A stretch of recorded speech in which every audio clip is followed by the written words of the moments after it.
Halo semuanya, kali ini kami dari kelompok 6 akan melakukan praktikum IPA SD dengan tema ciri-ciri makhluk hidup.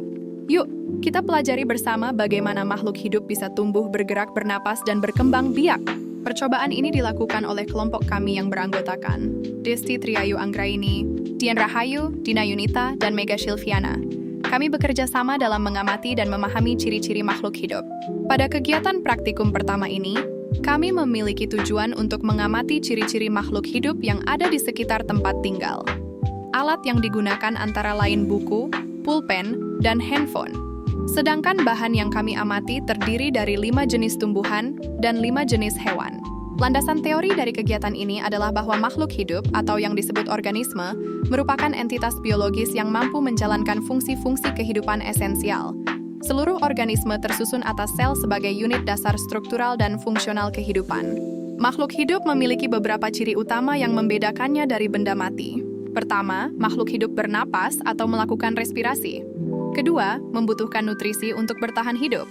Ketiga, dapat bergerak. Keempat, peka terhadap rangsangan dari lingkungan. Kelima, tumbuh dan berkembang. Dan yang keenam, mampu berkembang biak untuk melestarikan jenisnya. Berikut adalah langkah-langkah dalam melakukan percobaan. Langkah pertama, siapkan alat tulis dan tabel pengamatan yang diperlukan. Kedua, pergilah ke lingkungan sekitar tempat tinggal, seperti kebun, sawah, hutan, atau area lain di sekitar rumah. Ketiga, temukan minimal 10 makhluk hidup, terdiri dari 5 hewan dan 5 tumbuhan. Keempat, catat hasil pengamatan pada lembar pengamatan yang telah disiapkan. Dan yang terakhir, analisislah ciri-ciri dari setiap makhluk hidup yang telah diamati dengan cermat. Dari hasil pengamatan, ditemukan bahwa seluruh objek yang diamati, yaitu 5 tumbuhan dan 5 hewan, menunjukkan ciri-ciri makhluk hidup dengan strategi adaptasi yang berbeda.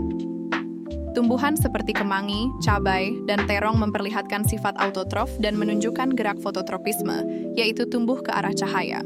Sedangkan hewan seperti kucing, ayam, dan cicak merupakan makhluk hidup heterotrof yang bergerak aktif untuk mencari makan dan melindungi diri. Beberapa hewan juga memiliki sistem saraf kompleks yang membantu mereka merespons rangsangan dengan cepat, seperti kemampuan cicak memutuskan ekornya saat terancam. Dari hasil percobaan, dapat disimpulkan bahwa semua makhluk hidup memiliki ciri-ciri yang sama, yaitu bernapas, membutuhkan nutrisi, peka terhadap rangsangan, tumbuh dan berkembang, bergerak, serta berkembang biak. Perbedaan utama antara tumbuhan dan hewan terletak pada cara memperoleh nutrisi dan jenis geraknya. Tumbuhan menunjukkan gerak pasif seperti fototropisme dan nasti, sedangkan hewan memiliki gerak aktif atau lokomosi untuk mencari makanan dan bertahan hidup. Berikut adalah 5 hewan yang kami amati dalam kegiatan ini. Pertama, kucing, hewan peliharaan yang aktif dan peka terhadap rangsangan. Kedua, ayam, hewan yang bergerak mencari makan di sekitar lingkungan. Ketiga, cicak, yang memiliki kemampuan autotomi atau memutuskan ekornya saat merasa terancam. Keempat, marmut, hewan kecil yang cepat bereaksi terhadap suara dan sentuhan. Dan kelima, kumbang, serangga kecil yang menunjukkan gerak aktif di sekitar tumbuhan. Selanjutnya, berikut 5 tumbuhan yang kami amati dalam kegiatan percobaan. Pertama, Calathea roseopicta, tumbuhan hias berdaun indah yang membuka daun di siang hari dan menutupnya pada malam hari sebagai respons terhadap cahaya. Kedua, kemangi, tumbuhan yang tumbuh ke arah datangnya cahaya, menunjukkan gerak fototropisme positif. Ketiga, jeruk purut, tumbuhan berdaun tebal dengan aroma khas yang mampu beradaptasi di lingkungan panas. Keempat, terong, yang memperlihatkan pertumbuhan aktif di tanah subur dengan sistem akar yang kuat. Dan yang kelima, cabai, tumbuhan yang membutuhkan sinar matahari dan air untuk tumbuh serta menghasilkan buah. Sekian hasil pengamatan dari kelompok kami. Semoga video ini bermanfaat dan bisa menambah pengetahuan kalian. Thanks for watching and see you in the next video.